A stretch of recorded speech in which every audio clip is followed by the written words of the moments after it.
Hare Krishna, dear devotees, please accept our humble obeisances. All glories to Jagat Guru Srila Prabhupada. All glories to our revered speaker for today, His Grace Ishwara Prabhu. And all glories to assembled Vaishnavi devotees. Dear devotees, we thank you all for being here as usual.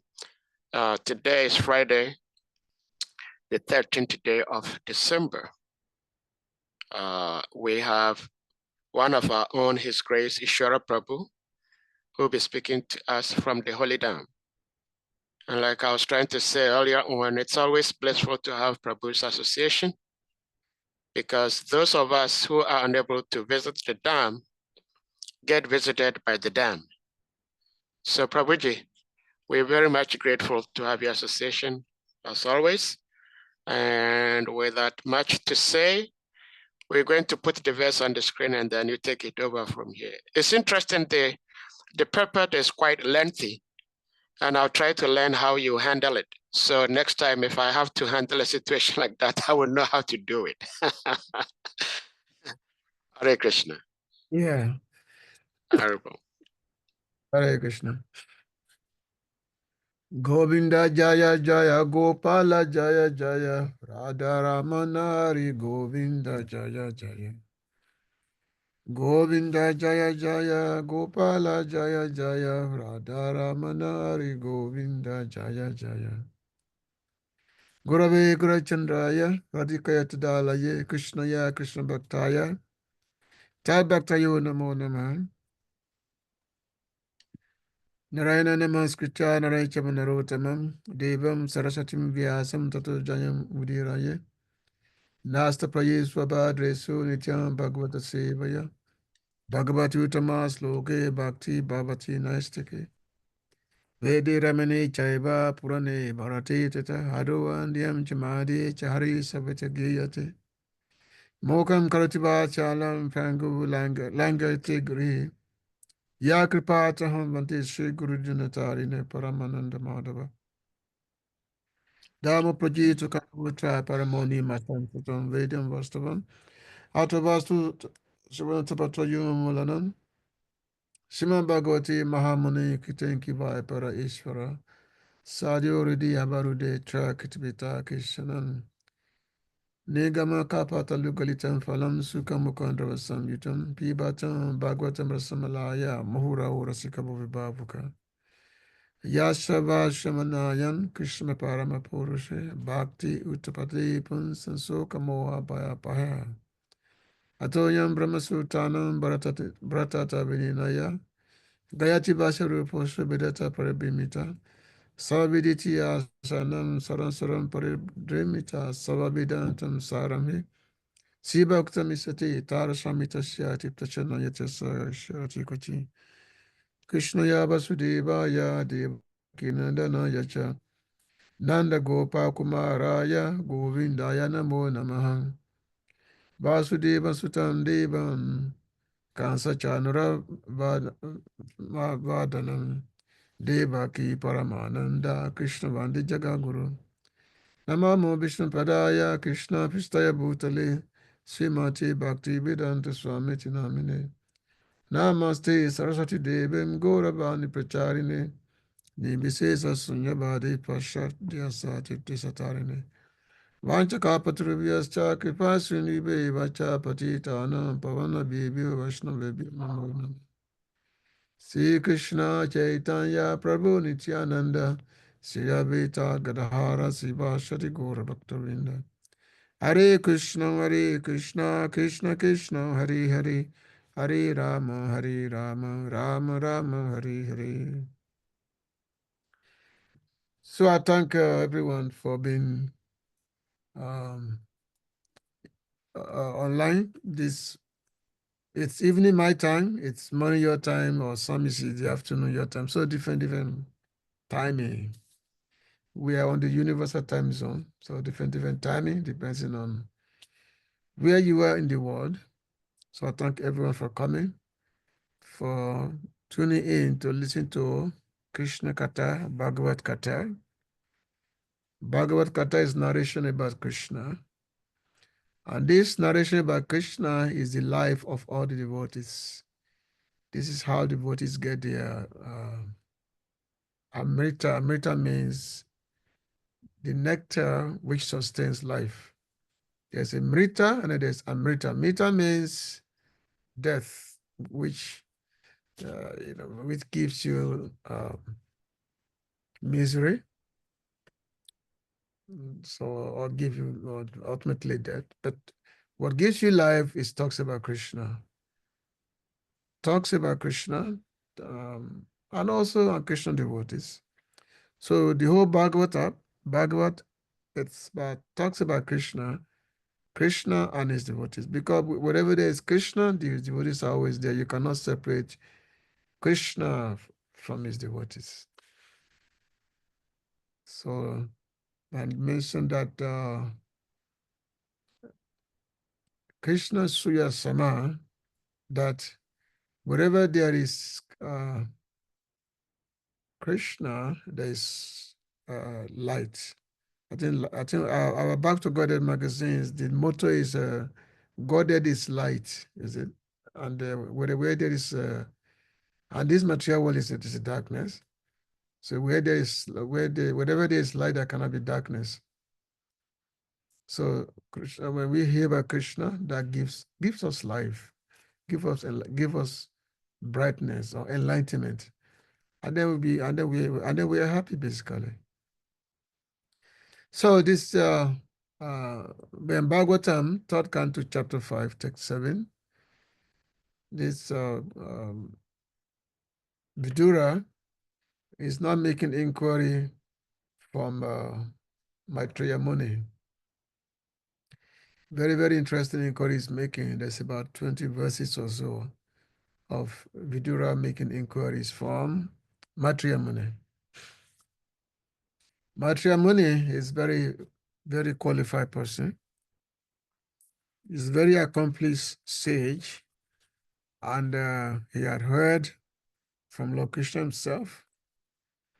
He was also a friend of an associate of Srila Vyasadeva.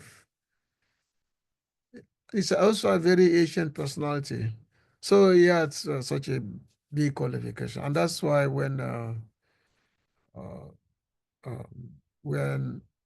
Vidura, when he asked Uddhava to recount to him, to narrate to him what he had heard from Lord Krishna.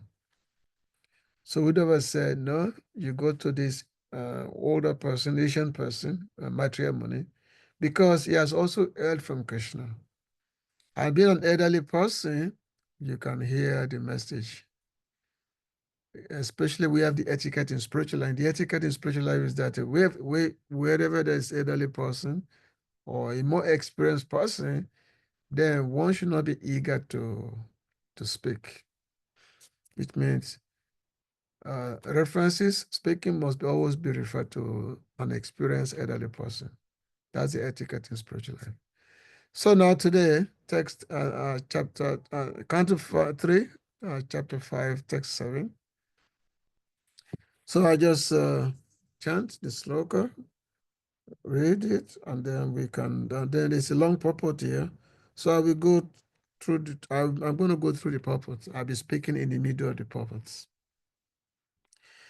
Kidam vidate dujago suranam ke maya kamanyavatara bedai manona tripyatya pi shivantana susloka male charita mitani. Kridam synonyms, word for word translation. Kridam, manifesting pastimes. Krida also means, in Sanskrit word, Krida also means to play. Play, so which means the lost performance activity is play. Because we call it pastime. Pastime means involve playing. It's not karma. It's not duty, it's just play. Everything the Lord does is playing. So Krida means to play. So they also give pastime, performing pastimes. Vidate, he performs. Dvija, twice born. Go, cows, Suranam of the demigods.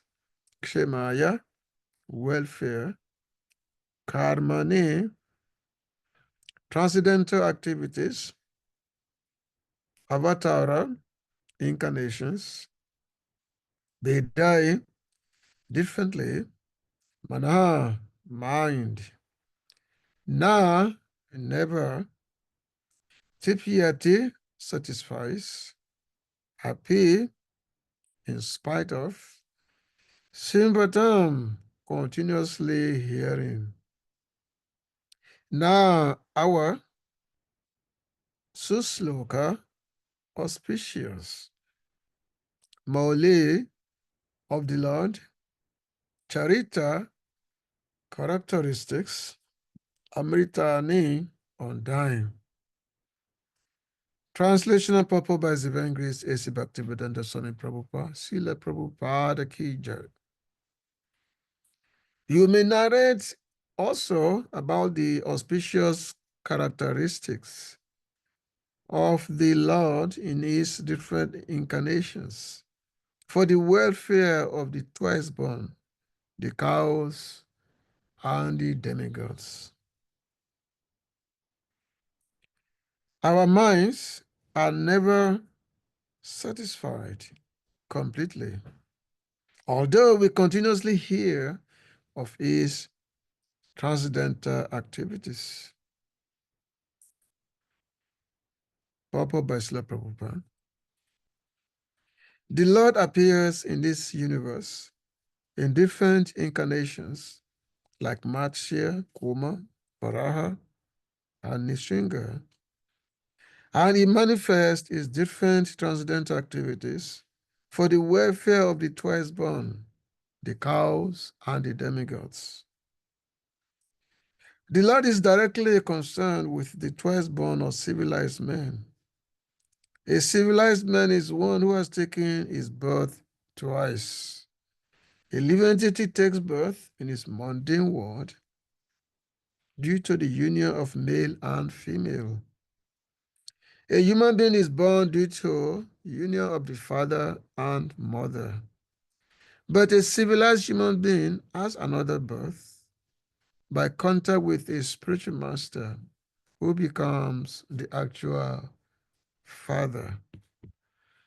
The father and mother of the material body are so only in one birth, and in the next birth, the father and mother may be a different couple. But the bona fide spiritual master, as the representative of the Lord, is the eternal Father. Because the spiritual master has the responsibility to lead the disciple to spiritual salvation or the ultimate goal of life. Therefore, a civilized man must be twice born. Otherwise, he is no more than the lower animals. So this purport here, there are different categories. Talking about it, because Vidura was very much interested to hear about the incarnations of the Lord. Because the Lord performed so many pastimes in different incarnations. There are many incarnations which are listed, like Matsya, Kuma, Varaha, Nrsimha, many. Case that just like Jade Goswami, who had composed he had written Gita Govinda.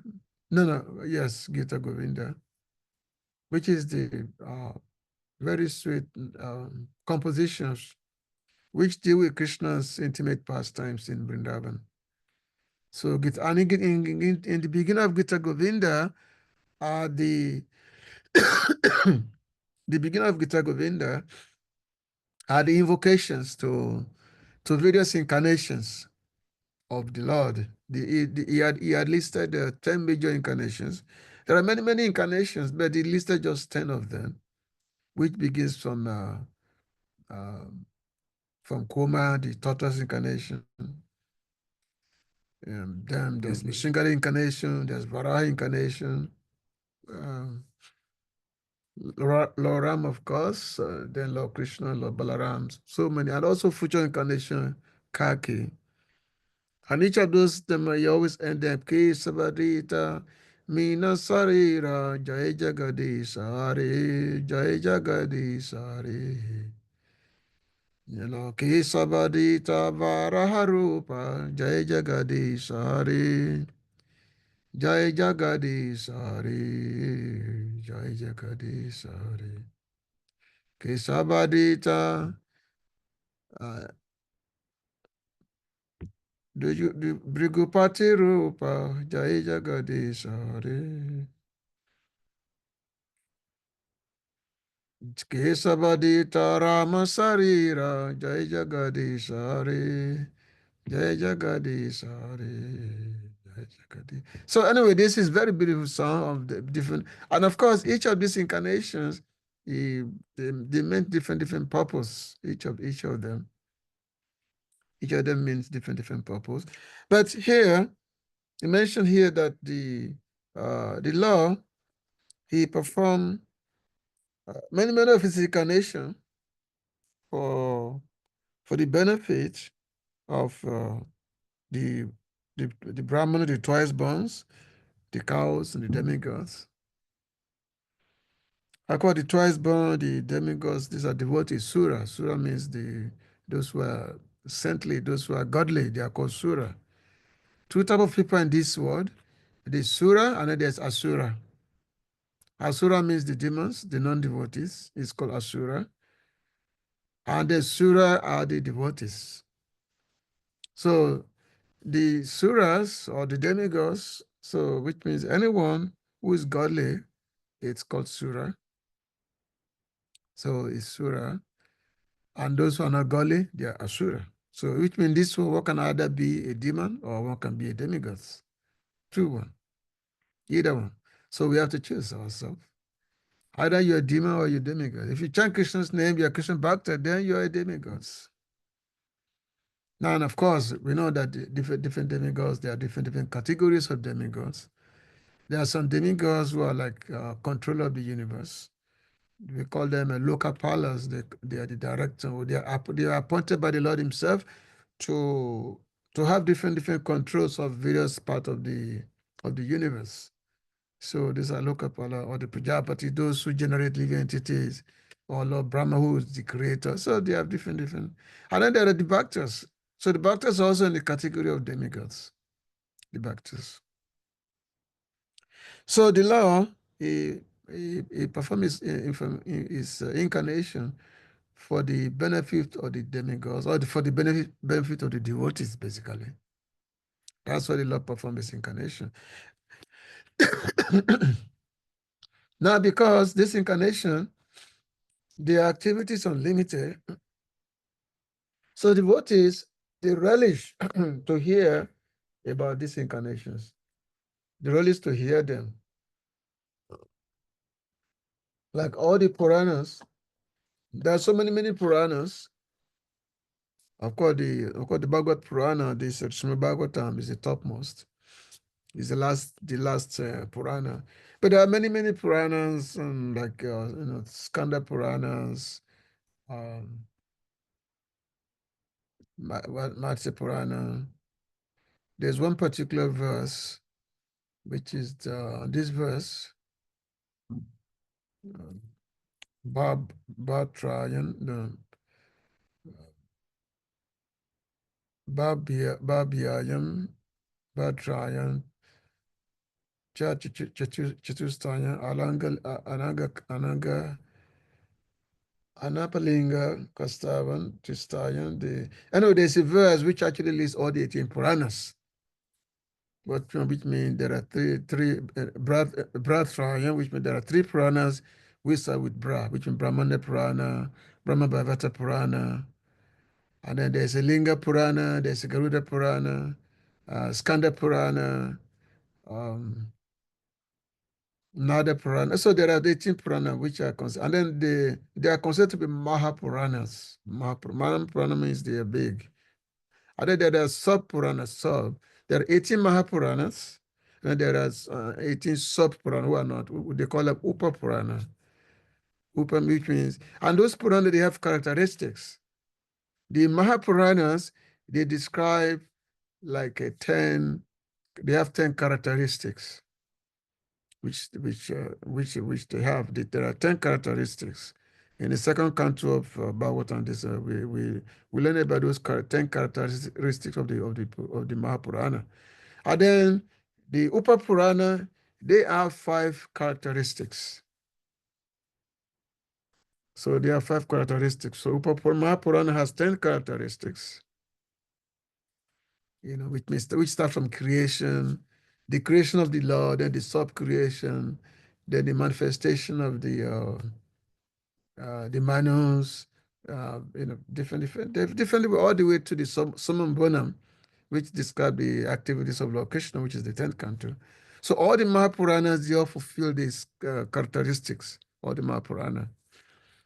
And also the Mahapurana, they are further divided into 3 sections that there are some Puranas who are said to be primarily in the Rajasic Purana, Rajasic, and there are some Purana who are said to be Tamasic Purana. Rajasic means passion, the mode of passion.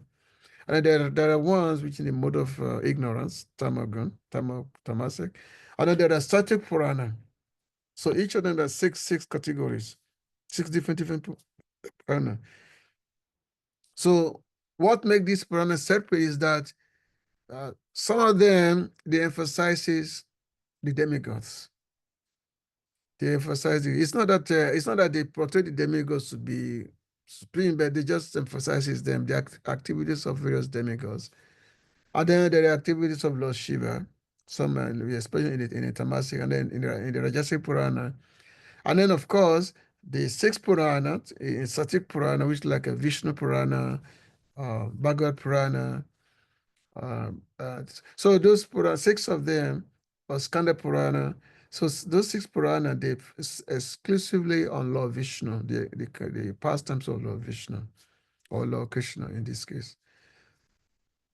So, but the devotees, they love to hear about these different narrations. And the more we hear them, we're never tired of hearing them.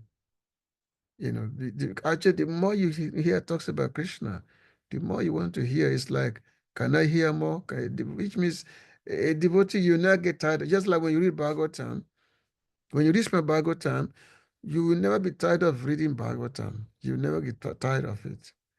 Any other mundane papers, mundane book, newspaper, you get tired of them. I'm sure most of us here, we all read newspaper. We tend to look at newspaper. Like personally, I've not looked at newspaper for I don't even know the last year. I don't look at newspaper basically. But,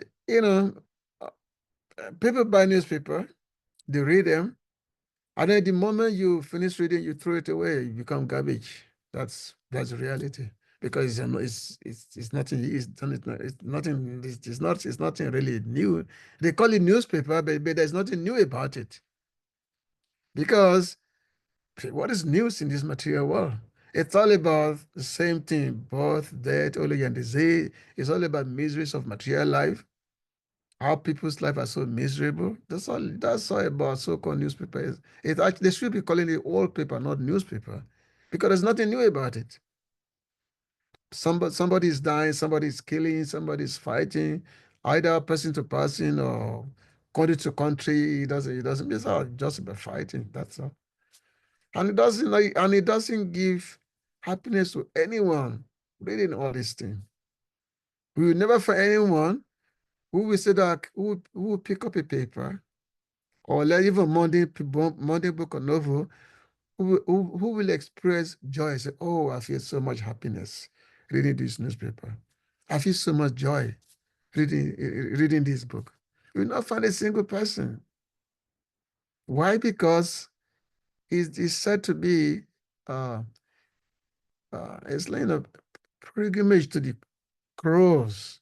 The crow, the crows is a bird that only eats, they love dirty things. They love stools. So if it's a place for the crows, what is that? Not just this verse in the 5th chapter of First Canto, when Adamoni is talking to Vyasadeva, that the narration of this material world is compared to the place pilgrimage for the cross. I think it's in 1:5:10. I think so. So so give a different 1:5:10, the pilgrimage for the, and then there is another creation, which is the next verse, which talks about what create revolution.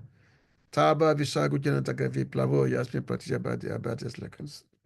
So which means you have one set of information which is compared to a place of pilgrimage for the cross, which simply gives one, sadness, misery, unhappiness. But then you also have another set of information which gives joy. It's like it's a revolution within the heart. It's a revolution whereby the heart becomes rejuvenated. It's like awakening, basically.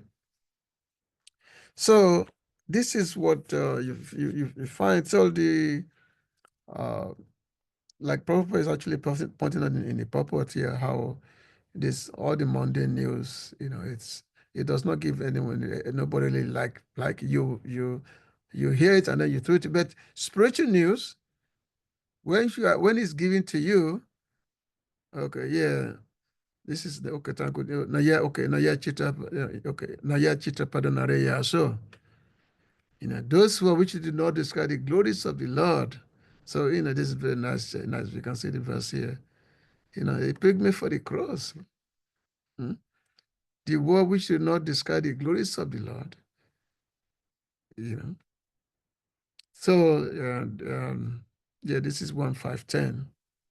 It's always one of my favorite verses. So you cannot read it there. But the spiritual news, when you hear it, you become very happy. Everyone is happy. Everyone is happy when you hear spiritual news. Everyone is happy to hear it, isn't it? When the more one talks about the Lord, his affairs with the devotees, anything the Lord one is happy to hear it, because it's the news from this transcendental world. It's a transcendental message. It's coming from above. That news. And because we the living entity, we are spiritual, but we are spiritual, we are not material. We are not, we really don't belong to this material world, but because of the covering, we are misidentify ourselves with the material world, so therefore the life is miserable. But because we are actually of a spiritual nature, that our original home, the spiritual. So when we hear the news of the spiritual world, we become happy. It's like, oh, it's very soothing to hear. Bhavanti Kana Rasayana Kata. Bhavanti means it become very, soothing to hear. Lord Kapila was telling his mother, he says, Sata Prasanga Mama Via Sambidu Bhavanti Rikana Rasayana Kata. That my devotee you get there to get together and they simply discuss about my transcendental activities. And this discourse become very soothing to hear. Bhavanti Ritkana. Ritkana means, kana means hear. Become very soothing to hear. And then, Tajoshana Apavaga Vatmani. So because they are hearing this, what happens is that it provides the way for liberation. Tajoshana Apavaga Vatmani. It provides the way of liberation. So which means the more you hear about Krishna, the more your path for liberation is open up. The more your path for liberation is. So Apavaga Vatmani, if open, the path of liberation is open. Apavaga means, which means liberation. Pavaga means what pertains to this material world, and apavaga means the freedom from that material, the freedom from materialistic situation. And then Strada Bhakti and Upramishiti. And then the Lord says that by this listening, the way of liberation is opened up, and then the bhakti develops. The bhakti comes because one enters bhakti after liberation. Bhakti is not really done in the conditioned stage. The bhakti is done only after liberation. Because in that bhakti, the Lord one render service to the Supreme Lord, one render loving service unto the Supreme Lord, and that is done on the liberated stage, not on the conditioned stage. So devotee, they never tired of hearing. This verse we are reading today says, Susluka mole charita mritani. Charita means these activities of the Lord, the characteristics, the Lord's playful activities. We hear them, and we are never tired of hearing them. We are never tired of hearing them. You know, it's normally when a serious devotee, whenever I hear that Harikata is going on, discussion about the law is going on, a serious person is very, very eager to see, they want to hear, which means a serious person, we abandon, we give up all other activities and simply sit down and listen and hear it. Because Harikata it's full of bliss, full of pleasure to hear the topics of Hari. And the more one hear it, the more one will feel oneself as not being part of this material world. So Vidura said that we're never tired of hearing them. Our mind are never satisfied completely, which means we are more eager. It's like telling me more, say more. You know, go. Just tell me more. So which means first of all, the speaker is not tired of speaking, and then the hearer also is not tired of hearing. You know, both are very enthusiastic. The person who's speaking, Harikata, is very, very enthusiastic to speak. And the person who's hearing also is very, very enthusiastic to hear.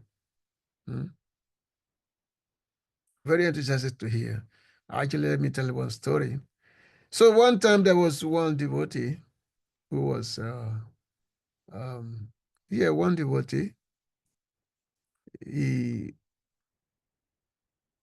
He is married, you know, he and his wife marry, and this devotee, he always read Bhagavatam every day and all that. But at the same time, they are not so well-to-do. They're actually kind of poor. They're not so well-to-do. But this devotee, his joy is to read Bhagavatam, and sometimes he read Bhagavatam to others also. Now, it so happened that they have a daughter. So they have a daughter, and the daughter, a grown-up daughter.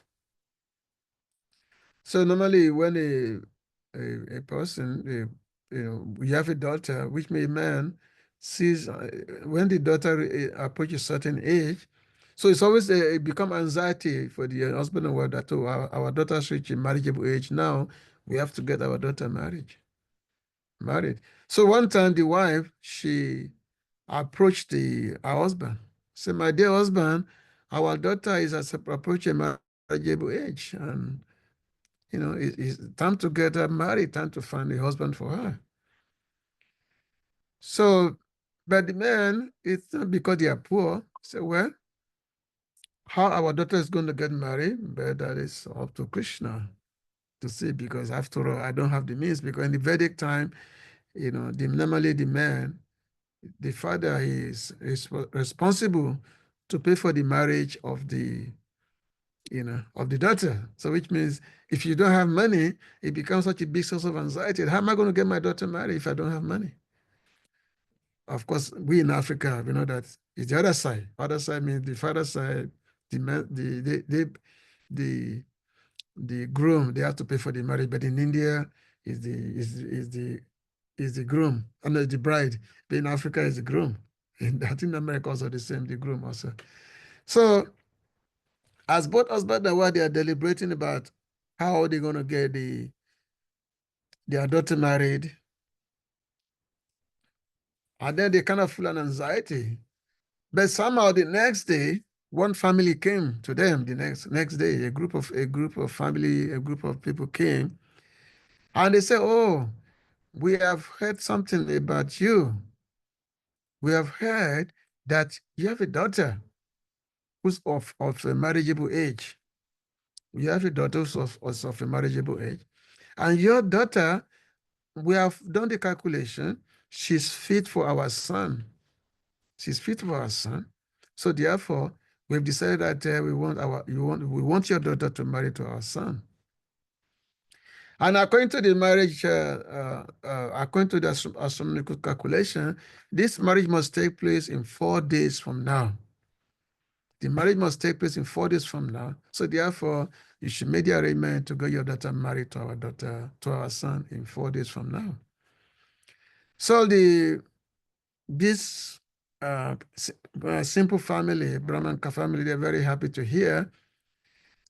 But after this family who have come to them when they left, now this devotee and his friends become an anxiety. Say, now in 4 days from now, how are we going to get our daughter married in 4 days? They are poor. They have nothing. They are poor. How are they going to get my daughter married in 4 days? You know. So the man full of anxiety. But the wife, she had kept some jewelry, just like in India. Normally, when the women get married, she's giving so many jewelries like bangles and they normally keep it so that they can use those jewelry for in terms of emergency. So the lady, she had kept some jewelry, some bangles, some rings which she had kept. So she gave it to her husband and said, okay, you take this jewelry, you can go sell it in the marketplace. You go sell it, and then whatever money you can realize, you can use that money for the marriage of our daughter. So the man was very, very happy. So he took the jewelry, he took the rings and all that. So he went out of the village to try to sell these items. But as he was going, he came across Bhagavad Gita, whereby there's a recitation of Bhagavatam going on. You know, you see there when you come to the Vrindavan, many places you find so many places whereby there's a continuous recitation of Bhagavatam. They call it Bhagavad Saptaha, which means the 7th day of Bhagavatam recitation. It's very, very common here in India. So this devotee, he came across, as he was going, he came across this camp whereby Bhagavad recitation was going on. So he decided to just sit for some time and to listen. He decided to sit, to listen. So he sat down, was listening. But as he sat down, was listening, so it was very, very interesting because it's very, very nectarian to be hearing talks about Krishna. So he was listening, and he totally absorbed in the narration, totally absorbing it, to the extent that he actually forgot himself in the narration. He forgot himself. And this narration went on for several days. It went on for several days. He was listening to them, kata. And at the end of it, at the end of the narration, and then this man, and he looked at, after the narration, he found that several days have passed. And when several days have passed, he found out that, it's already been 7 days since he was sitting there listening to Bhagavatam. And he was supposed to go out of the village to go and sell these jewelries for the marriage of his daughter. And that time has already passed because it was supposed to be in 4 days. So he started to say, what's going to happen to me now? My wife is going to kill me. She's going to kill me that I'm supposed to go and sell the jewelry for the marriage of her daughter now. Now what's going to happen? And I said, well, you know what to do. So he decided to just go back to the village. And he said, whatever is going to happen is going to happen. So he decided to go back to his village. So he went back to his village. So when he entered the village, the first person he met in the village, that person told him, say, oh, you are such and such a person. I said, yes. He said, 3 days ago, there was a marriage in your house, big marriage. And so it's such a marriage we've never seen it before in our village. So it's the most very opulent, so much food, so much everything, such a big marriage, such a big affair that we had in our village, and that's your marriage of your daughter. So when this devotee, when he heard this from this village, who said that they had a marriage, so he said that the one of you must have gone crazy or something. He was supposed to go and sell the jewelry for the marriage of his daughter. Yeah, he said that marriage took place 3 days ago. So he was thinking that maybe this fellow has gone crazy. He doesn't know what he's talking about. So, and then this man was going towards his house. And then he met another person. Another person telling him the same thing, that, oh, there was a marriage in your house, such a big marriage which has never happened before in our village. So everyone was telling him the same thing. So this person, this devotee, he said that he's thinking now maybe the whole village has gone crazy, that they don't know what is happening, what has happened to the whole village. That marriage, my daughter, my house, they don't know what they're talking about. So when he approached his house, then his wife ran out of the house to meet him, greet him. He said, "Oh, come back, come back." They said, "Welcome back, welcome back." And they're telling her that, "Oh, we had such a wonderful marriage of our daughter, this and that, this and that. It's too bad you are not here, but the marriage was wonderful and all that." So the man was very perplexed. He said, "What happened?" And the husband said, "Well, you don't know? When you left here, and then you sent one boy to the house. One boy came, and one black boy came, and this boy said that you have sent him, and this boy was bringing everything, clothing, cooking items, so much. He was bringing. He said that you have sent him, and then we were able to have a big wedding, which never take place before in our village. So this devotee started thinking, oh, what happened? He said that my wife is saying that a black boy has come. I was bringing so many things to the house for the marriage. So he was thinking that, oh, when he was going and he sat down, listened to Bhagavad the recitation. So Krishna actually came to his house and fulfilling all his needs. Krishna was fulfilling all his needs. So in this way, you can see how Krishna take care of his devotees in this way. So this is just one instance. Basically, whereby the Lord makes his incarnations, perform so many activities for the welfare of the twice born. The twice born are called Dvija. Dvija means the twice born. Dvi means to, Ja means to birth, take birth. Which means one take birth twice. One birth is from mother and father, and the second birth is from the spiritual master. We won't take initiation from the spiritual master. That's the second birth. So every living entity must be twice born, otherwise one is not better than the animals. So which means every living entity should take shelter of a spiritual master, spiritual master who's a representative of Krishna, and he can give on a spiritual birth. Otherwise, one is no better than the animals. The simple as that. Because it means that one lifetime one can have only one mother and father, but if you've been here for millions of lifetime in this material, so it means you have millions and millions of mother and father. But the birth given by a guru, it's only one. And the guru is also guru, and the guru is there, like it's eternal thing. He said that Chakudan Diloshe Jame Jame Prabhu say, which means birth after birth, my spiritual master is there eternally. The spiritual master actually is eternal with the disciple. So therefore, the Lord, he performed his incarnation for the welfare of the devotees, for the welfare of the brahmanas, the cows, the demigods.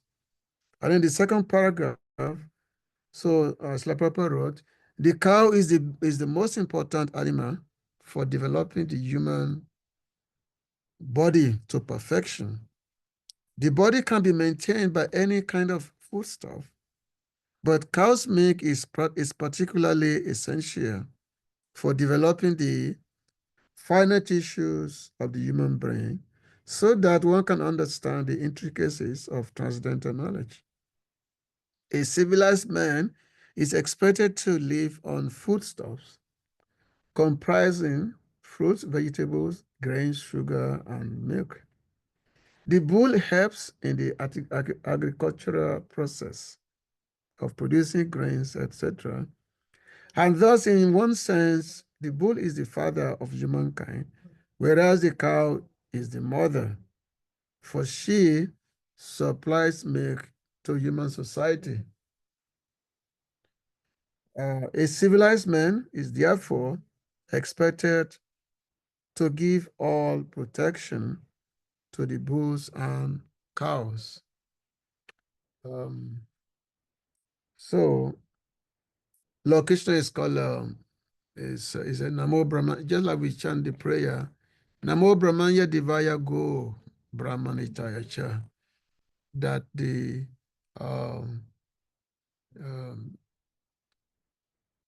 Brahmanya Divaya Go Brahmanitayacha, that the Lord is who is the Lord with the Brahmanas and the cows. So therefore, we always pray to the Lord because the cows are very, very dear to the Lord. So normally when the demons, they always find the ways to harass the cows. That's why in the civilized society, the killing of animals, especially the cows, is forbidden. The killing and the eating of cows is forbidden. In any civilized society. It's only uncivilized society that eats cows and kill cows.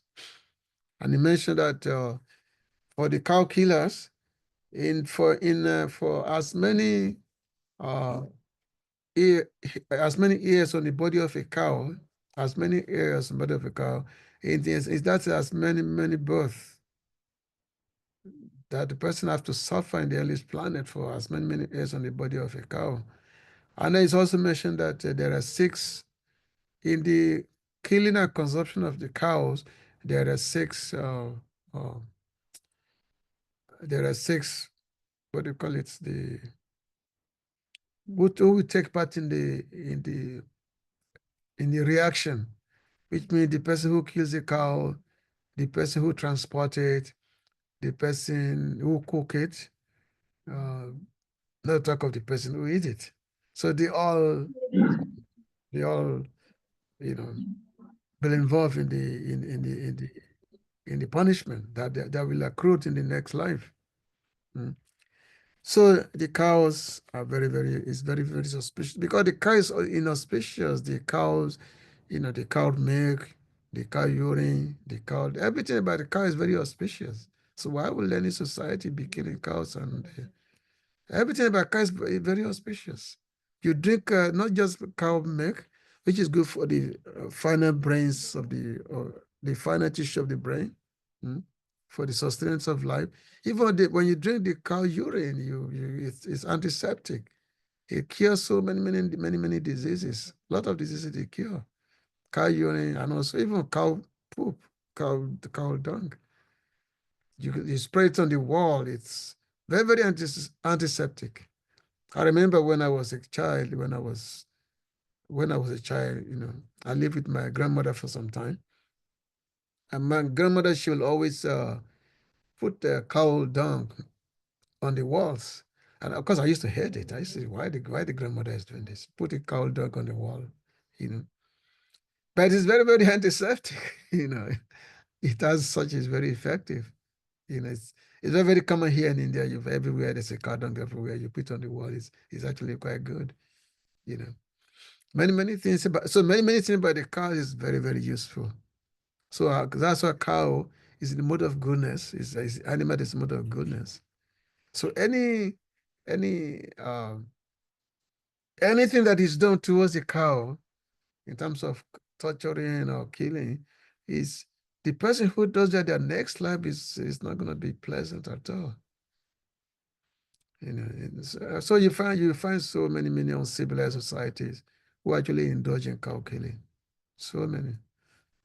And that's why there's so much trouble in the world today, so much fighting, so much war is going on in the world today because of cow killing. Because of cow killing. So much war is going on. And there can never be peace in the world. They're looking for war peace. They have so many conferences whereby they're looking for war peace, but they can never be peaceful. How can there be peace when they are killing the animals? There can never be peace in the world. Forget it.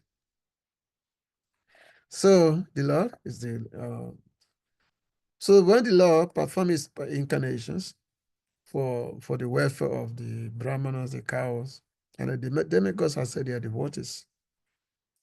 So Prabhupada said, the demigods or the living entities who live in the higher planets are far superior to human beings.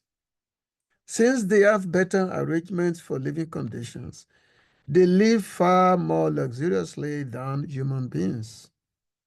Yet, they are all devotees of the Lord. The Lord incarnations in different forms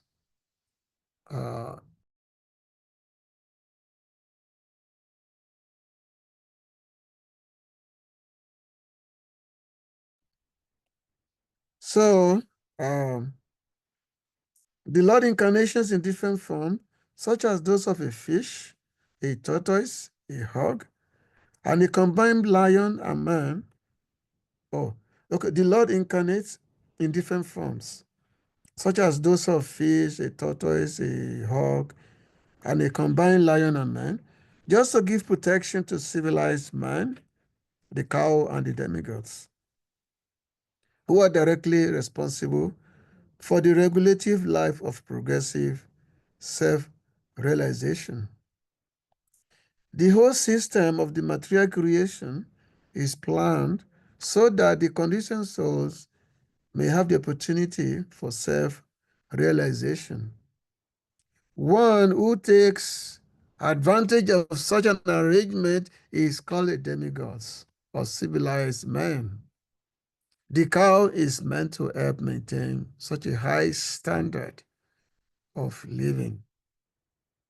So, very important, it's normally a man's life is said to be a complete life, especially a grihastha, if you have a house, some small land, and a cows.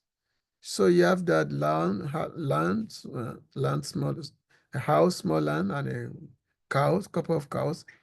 So all your economic development is it's taken care of.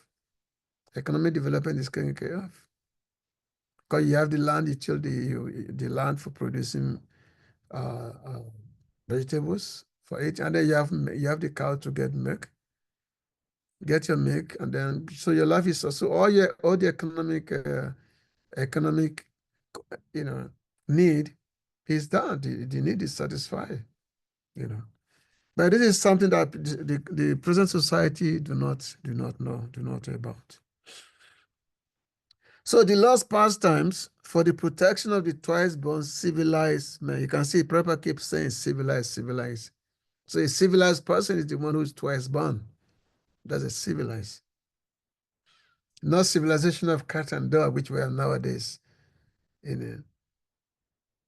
But the actual civilization is a civilized person is the one who is twice born. That's a civilized person. Who's a twice born person? Dvija. The cows and the demigods are all transcendental.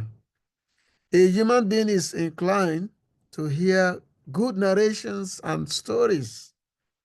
And therefore, there are so many books, magazines, and newspapers on the market to satisfy the interests of the developed soul.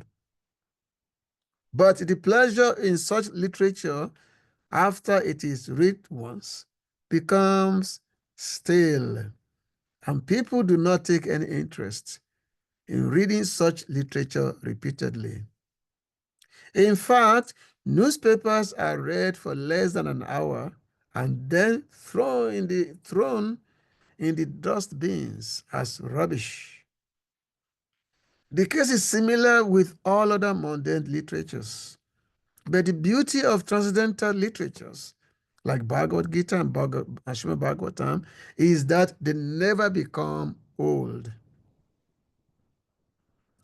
They have been read in the world by civilized men for the last 5,000 years, and they have never become old. They are ever fresh to the learned scholars and devotees. And even by daily repetition of the verses of Bhagavad Gita and Srimad Bhagavatam, there is no satiation for devotees like Vidura. Vidura might have heard the pastimes of the Lord many, many times before he met Maitreya, but still he wanted the same narrations to be repeated because he was never satisfied, satiated by hearing them. That is the transcendental nature of the Lord's glorious pastimes. Such a, Prabhupada was actually writing it with such an ecstasy. The Lord Gadara Pandit was one of the intimate associates of Chaitanya Prabhu, and also is one of the Panchatattva. So Gadara Prabhu, he will read Bhagavatam daily. Every day he will read Srimad Bhagavatam every day. And when he read, and his Bhagavatam is such that as he will be reading, so much tears will be coming from his eye. Because when you're looking at because actually Bhagavatam is Krishna himself. It was that Krishna Swaramo Pagati Damagina Dibi Saha. Kalona Sadishana Isa Prano could know that actually in this material, in this age of Kali, Krishna appeared, Krishna incarnated himself. He incarnated himself in the form of Srimad Bhagavatam. So which means Bhagavatam is non-different from Krishna.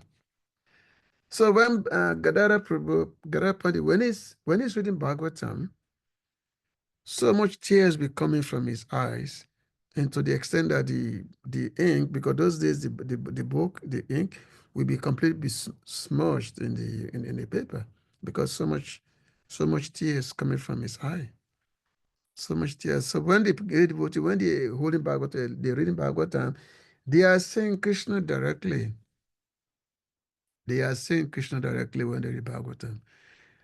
One is never tired of it.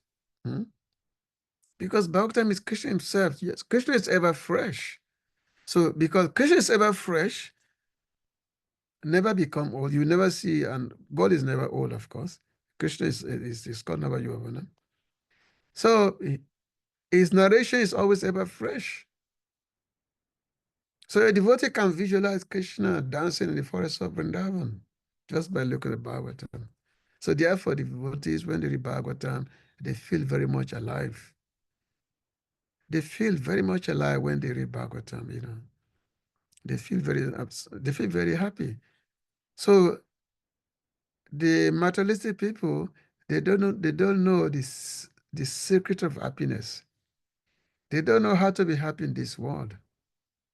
How to be happy is through the recitation, hearing from good devotees, hearing about the activities of the Supreme Lord. When such hearing is done, the soul is happy, the mind is happy, the mind is become very peaceful, very satisfied, which means there's no more agitation of the senses, there's no more agitation. Because as mentioned, that by hearing Bhagavatam or Bhagavad Gita for that matter, one actually develop the detachment from this material world, because the senses will no longer be agitated by, in terms of taste or in terms of smell, touch, and the senses will no longer be agitated for touching mundane things. The senses will actually become very inward and become very much awakened about the transcendental activities of the Supreme Lord. So therefore, the devotees those who are seeking self-realization do not necessarily perform any other acts of self-realization. They don't perform, they don't take any other steps in terms of performing yoga, things like that, to control the senses. They don't do all that. But what they do is to simply hear about they talks about the Lord. When one does that, so all other things, all other spiritual practice is taken care of automatically by hearing about the lost activities, by hearing Bhagavatam. All the you know, everything just taken care of. All other affairs is totally the senses are controlled. And then one develop attachment towards the Supreme Lord. And the more you develop attachment towards the Supreme Lord, the more your detachment of this material world go, the more you have less taste for this material world, you know. Because the taste for this material world, it brings misery, it brings us, is a repetition of birth and death. Whereas the attachment to the Lord, engagement in the Lord's devotional service, it frees us from all these things and take us towards the spiritual sky, where we can get our real true happiness, where we can actually develop our true nature, which is actually a happy human being, a happy living entity, a happy being, where there's no more birth, death, only your disease.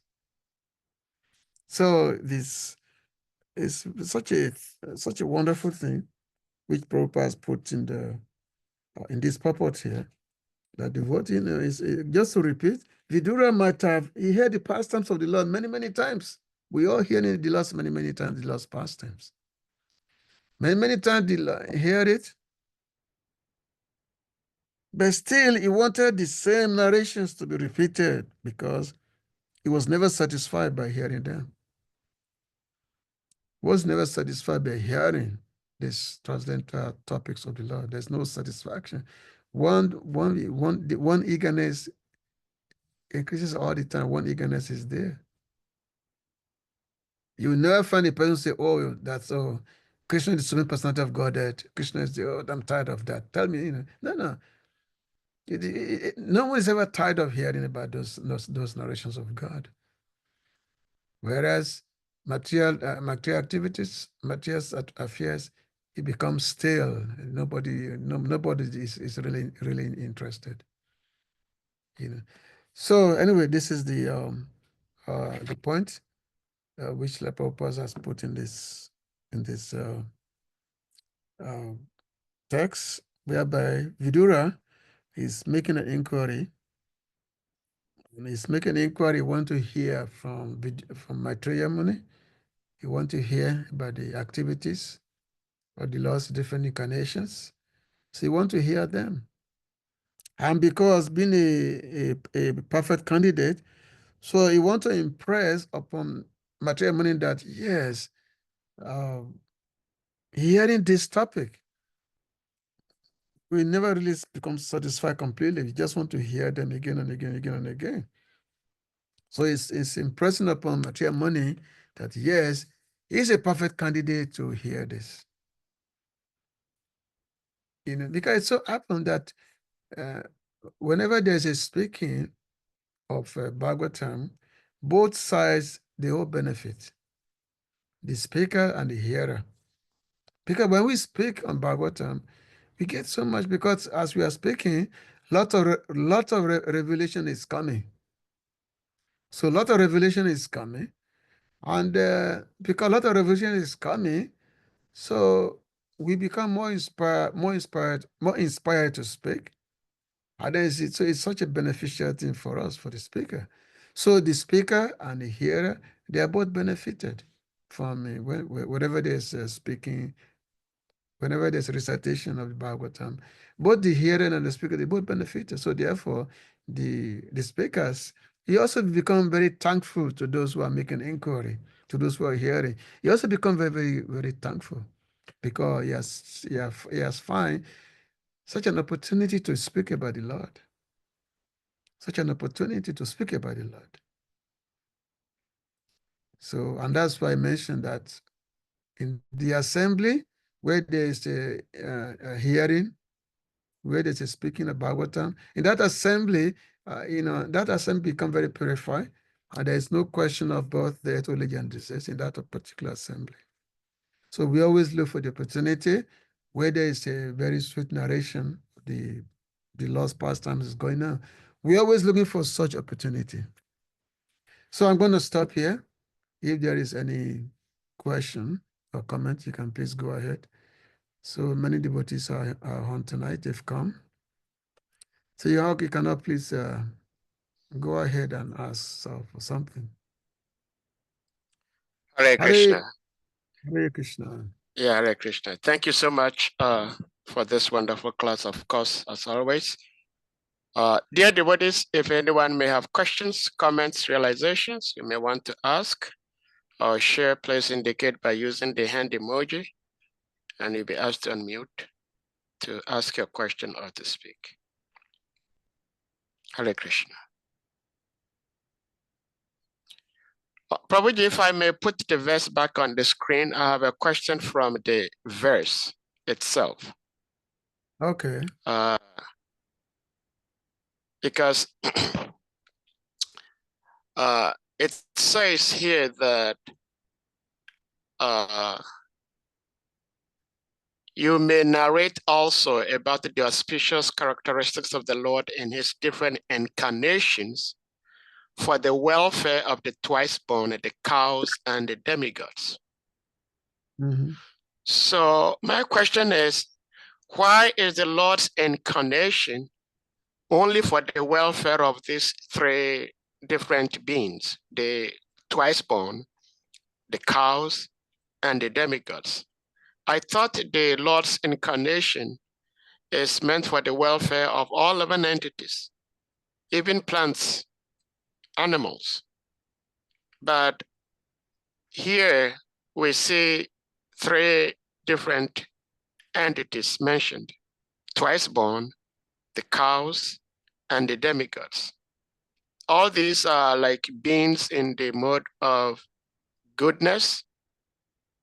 So what happens to those influenced by the modes of passion and ignorance? Are they not getting any benefit from the Lord's incarnation? Hare Krishna.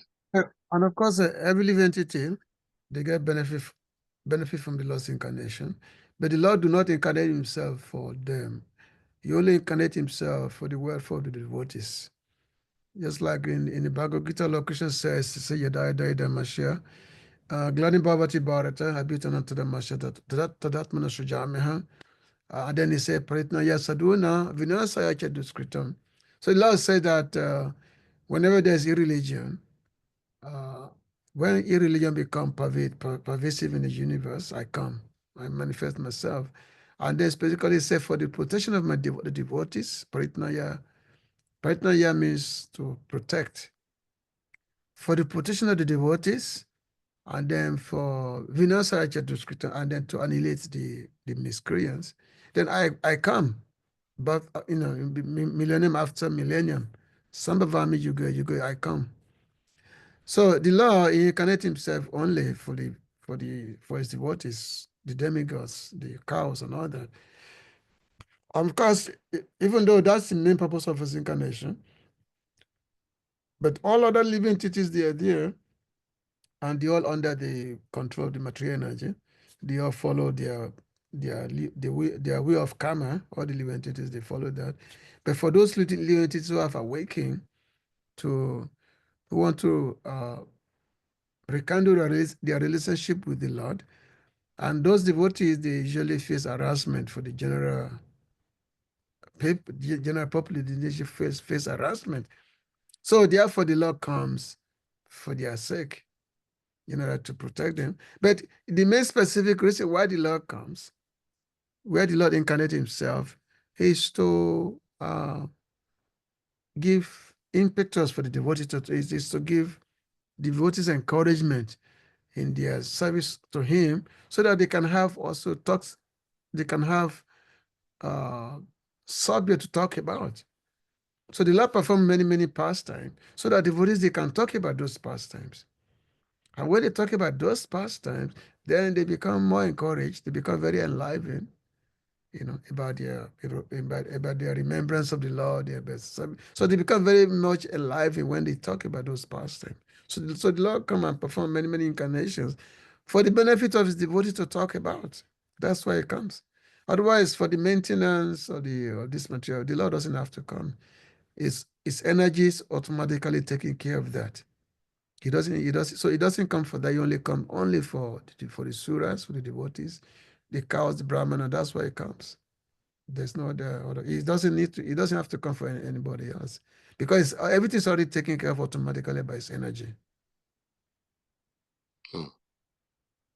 Yeah, I hope that's okay.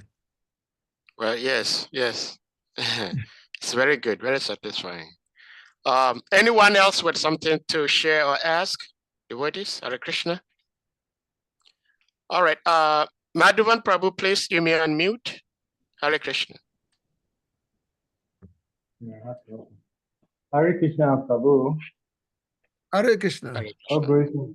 Hare Krishna. Dhanavat Pranam. So glories unto your little feet.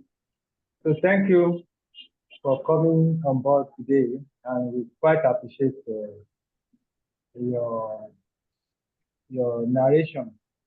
And Sadeh Prabhu, he made a comment when you want to start this lecture. He said he's going to see how you are going to treat the very long purpose, and he's going to learn from it. And I think he must have learned, and I've also learned how you handle it, step by step.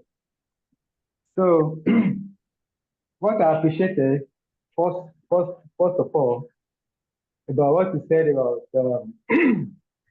newspapers and this Monday news,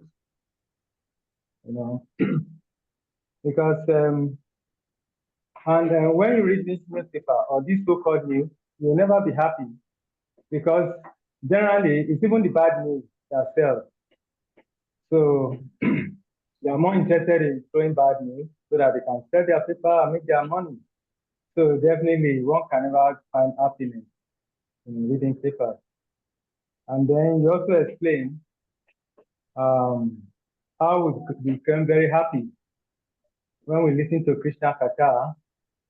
And then another point that I appreciated that you made also is that we shouldn't get carried away about this so-called news, because since the scripture has given us the knowledge, and whatever is happening is just based on, one can easily predict what will be the end, so there's no point wasting time listening to them.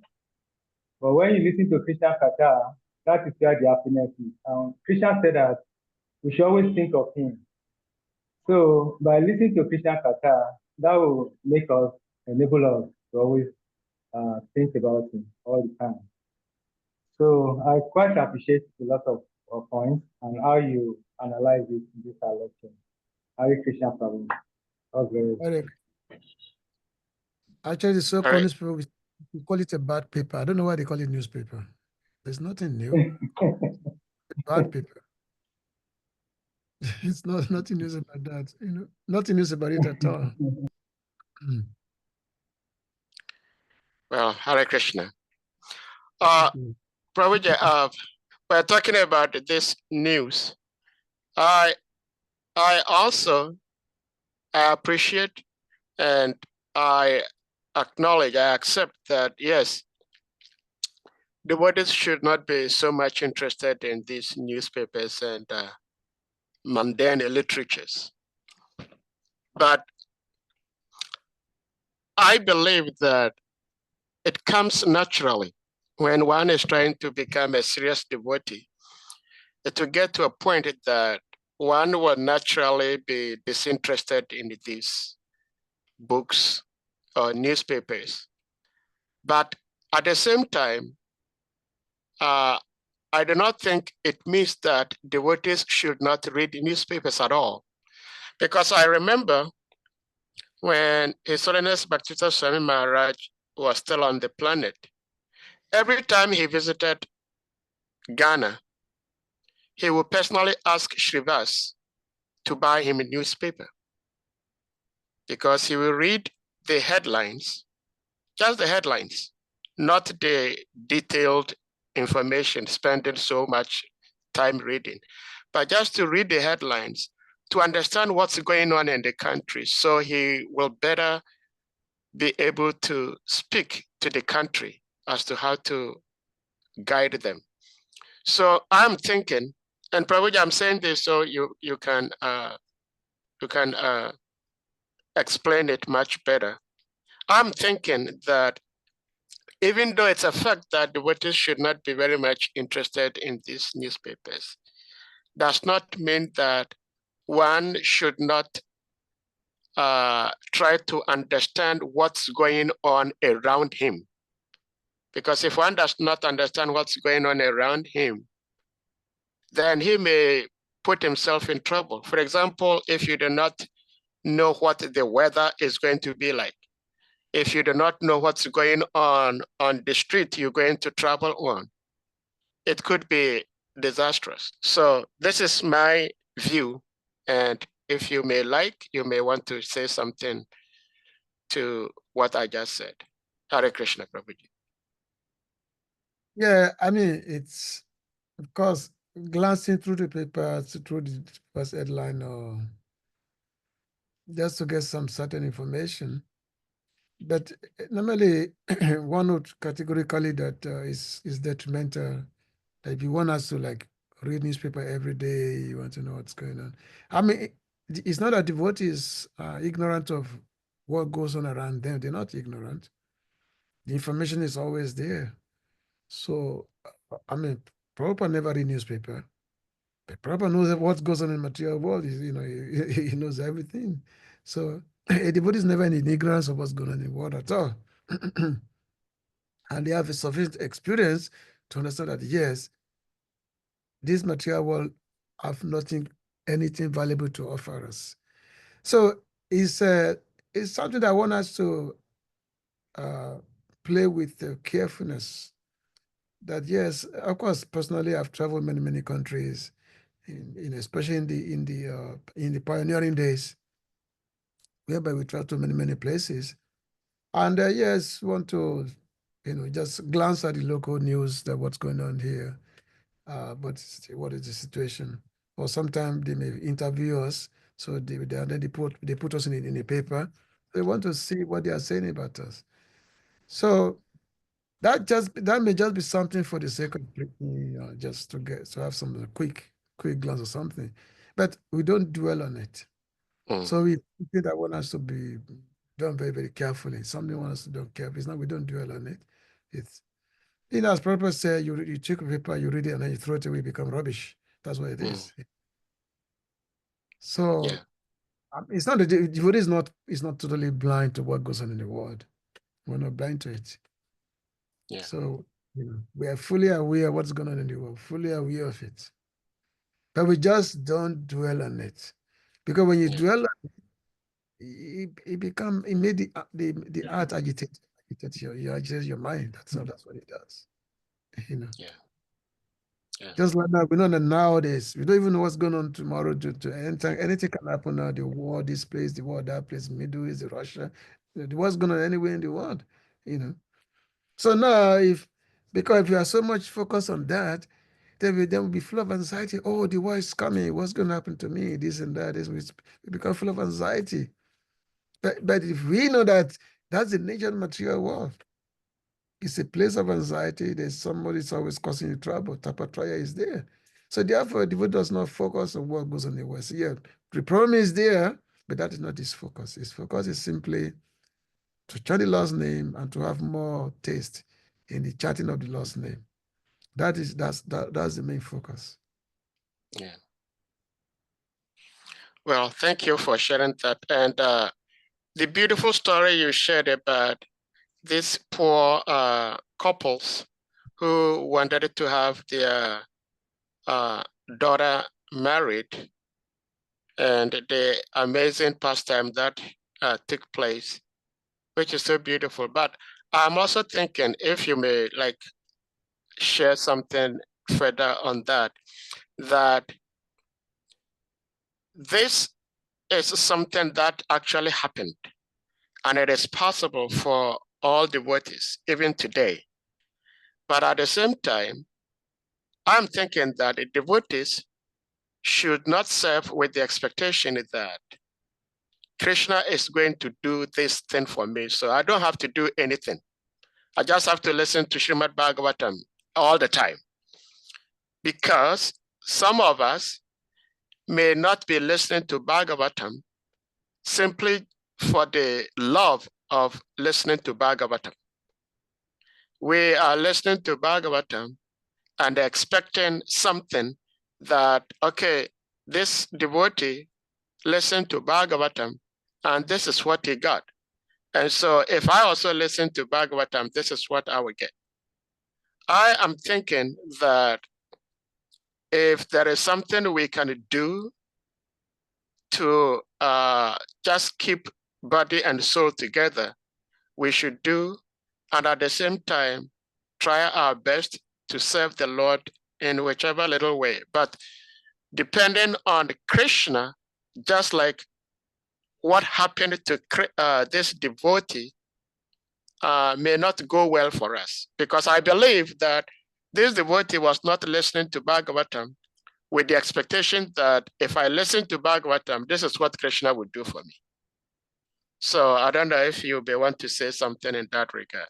Well, no, a devotee does not work in that way. Does not function with the expectation that, oh, I'm going to do this because Krishna is going to do this for me. That's not the devotee's need. Even devotees, they don't even like the idea that Krishna has to do something for them. Like we have the example of Sanatana Goswami. Actually, it was Rupa Goswami who wanted to prepare something for Sanatana Goswami to make some nice preparation for him. While at the same time, because they were Babajis, they are Vairagis, they don't have that much. But Rupa Goswami desired to prepare something for Sanatana Goswami. So as he was designing, somehow one young girl came and brought milk and rice and all that stuff. He brought somebody said, "Oh, Babaji, here's some item for you. I come from my village and there's some item for you." So Rupa Goswami was wondering that how come this guy, I was just designed to prepare something for my brother, Sanatana Goswami. All of a sudden, this guy came and brought these items. So he was so happy, of course. I know the girl gave him the item and then the girl disappeared. He was so happy. And then he prepared this wonderful sweet rice for Sanatana Goswami. So he prepared the sweet rice and then invited Sanatana Goswami to come and take the prasad. So Sanatana Goswami came, he took the prasad. Prasad was so full of like wonderful taste, which was like never tasted before. And Sanatana Goswami was glorified. He said, "Oh, this preparation is so wonderful. Where did you get the ingredient from? How did you get this ingredient?" So Rupa Goswami said, "Well, I was desiring to make something for you, and I was thinking of this. There was one guy just came and brought me item, rice, sugar, and all that, milk and all that. And then she disappeared after giving it to me.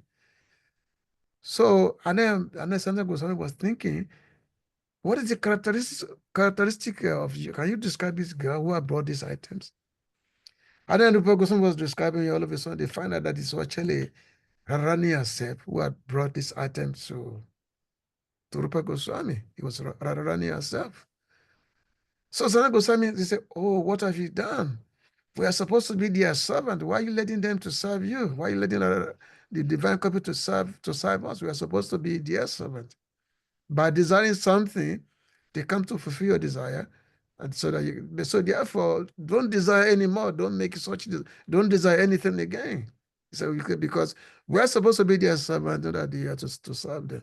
So the devotee do not like the way that they fight that oh, the Lord is going to come to fulfill my needs. Even though this is done automatically, but the devotee never have such desire, such mentality that, oh, the Lord is going to fulfill my need if I do such and such. Of course, there are 6 characteristics of surrender to Krishna. There are 6, this aspect of it called surrender is self-surrender. One of those things is believe that Krishna will take care of me, Krishna will fulfill the needs and all that. That's the part of the belief. But again, devotees do not desire that, yes, if I do this, Krishna will do this for me. So therefore, which means we're actually expecting the Lord to serve us instead of us serving him. We are supposed to be the servant of God, not the other way around. We're supposed to be the servant of him without any expectation of anything, which means we are absolute servants of God without any expectation of, if I serve, I'm going to get this, I'm going to get that. So therefore, devotees, no matter what our classes is, our condition is, we have to make all of the endeavors to, the maintenance is going to be there. We have to make endeavor of our self-maintenance and all that it must be done. But we should never do anything in the expectation that, yes, Krishna is going to do something for me. Of course, Krishna is doing something automatically for his devotees. It's something done spontaneously by the Lord himself. Like that, but that story is actually a real story. And, many sadhus, they've narrated this story many times. It's actually a real story. But this is the Lord's own affection for his devotees. The Brahmana, when he was hearing, he was surrendered. He said, well, it's been 3, I missed the wedding date. He said, well, to him, it's like, whatever's happened because he thought that he's going to go back home and his wife is going to beat him with shoes on his head. That's what he was thinking. He was simply thinking, oh, my wife is going to be very angry with me. He's going to beat me with shoes and all that. So he went home, but Krishna already made a different plan. He already fulfilled his, the need already. So that's up to, the another story of the Brahmana was that the Brahman in Bhagavatam whose wife told him to go to Krishna because he was Krishna's friend in the Gurukul. So his wife said that to go to Krishna. Sudama. Yes, Sudama. He said that go to Krishna and look at Krishna is your friend. Go to him because we are so poor. We don't even have anything. Go to Krishna. So Sudama, so he went to Krishna. He went to Dwarka.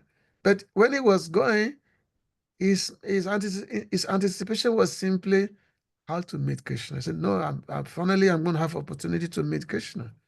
So therefore he went to Krishna and he went to Dwarka and with Krishna welcomed him and he was just by being with Krishna was so happy that, and of course he brought some cheap rice, something which Krishna forcibly took from him. But even when he went to Krishna, he was totally forgetful of the reason why he went to Dwarka.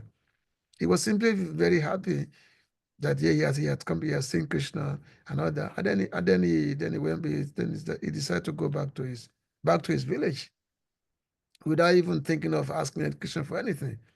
But automatically, Krishna was fulfilling his needs automatically. Krishna was fulfilling his needs because Krishna is a very grateful God. He's very great, the most grateful person. So Krishna was fulfilling the needs automatically. So Krishna fulfilled the needs automatically of his devotees. But we have to make our own effort. Then, of course, Krishna is independent. To the devotees, what matters is surrender. That's all. That's what matters. Is to surrender to the Lord. That's what matters. Yeah.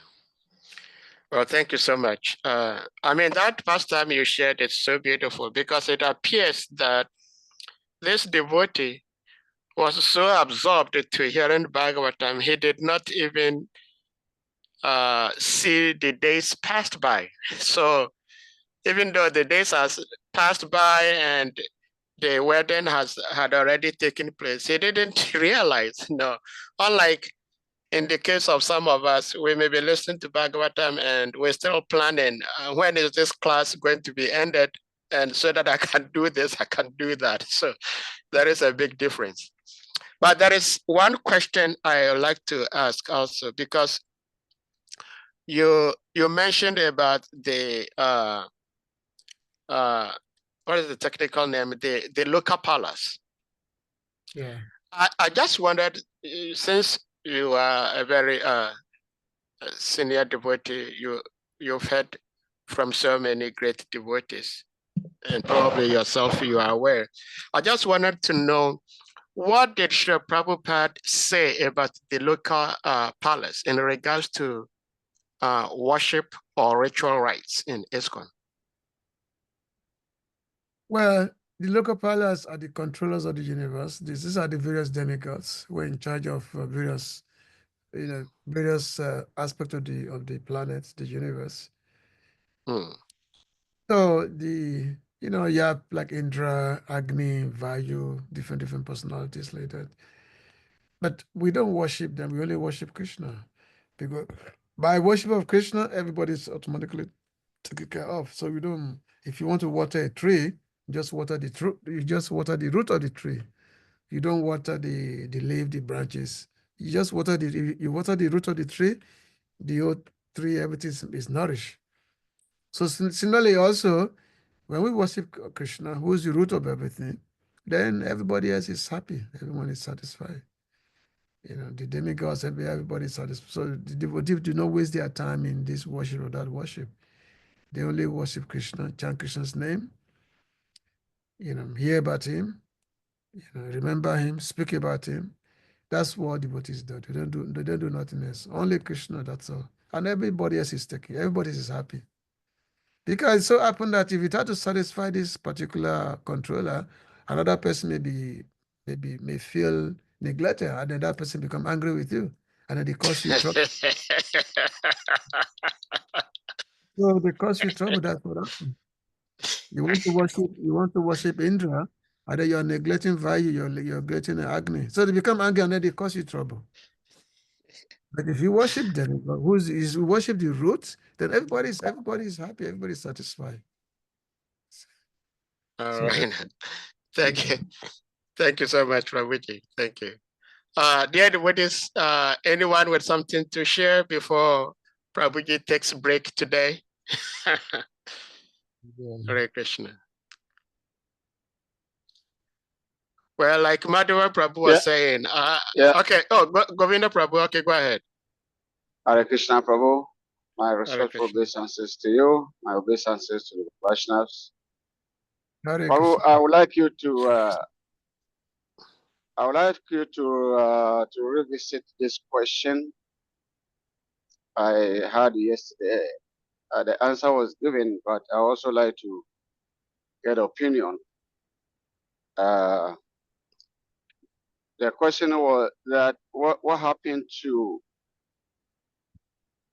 the people who don't know, who don't have any idea about what to eat and what not to eat on the day of Ekadasi? What happens to them? Does the Lord forgive them because they don't know?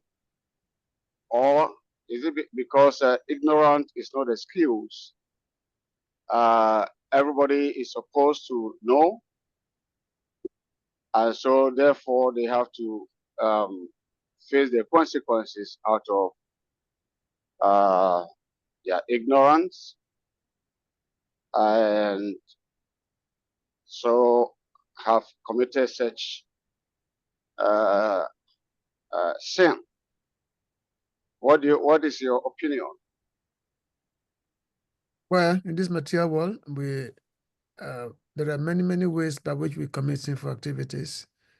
Even the aspect of food, like when you are, clapping your hand, you are killing many living entities. When you are walking, you are killing many living entities. Many aspects of our life is all sinful. In material world, it's all sinful actually. And the things like Ekadasi, if one is able to observe Ekadasi, then one can be relief of many things, because Ekadasi is said to be the days of Hari, the days of Lord Krishna. So, and of course, you find that in the Puranas mentioned that if one eat grains on the Ekadasi day, then it's like killing brahmanas or killing cows and all that. But the first of all, the Lord is not crude. Yeah, because being in the material world is a sinful, is all result of sin. That's why we're in the material world. It's a result of sin. And our existence in the material world, our continued existence in the material world is a reputation of that. Whatever you are doing now, we determine our next life. That's gonna go for a long time until we become devotee of Krishna. It may take several lifetimes. So Ekadasi, of course, very, very important. It's the topmost of spiritual activities to observe it. But those who don't observe it, who don't even know anything about it, so therefore they don't observe it. It's basically whatever their material situation is, it's same karma is going to be there. Whatever they do, there'll be karma for it, and then they suffer or enjoy their karma. So that's going to be there. So, that's again, we don't, as the followers of Vedic Dharma, Sanatana Dharma, we don't subscribe to the eternal damnation. We don't subscribe to that somebody's going to go to hell forever, this and that. We don't subscribe to that. The Lord is not crude. So again, the chance will be there in the future life. The chance will be there. So, and that chance is up to the Lord himself to arrange that. But because we have come to this part, then we should try as much as possible to encourage other people to follow, on Ekadasi, don't eat grains. Live a simple life on Ekadasi day. Actually, it's like Prabhupada I think the first canto, Prabhupada was writing one of the purport. He was saying that a country can actually solve their economic problem if they simply follow Ekadasi twice a month. It's an economic problem can actually be solved. So Prabhupada was writing that in one of the purports in the first canto Bhagavatam. Okay. So, some of this point we just have to look at it with a compassionate view, that's all. Hare Krishna. Hare Krishna. Very well. Hare Krishna. Okay. Yeah, thank you, Prabhu. Very well. Yeah. Yeah.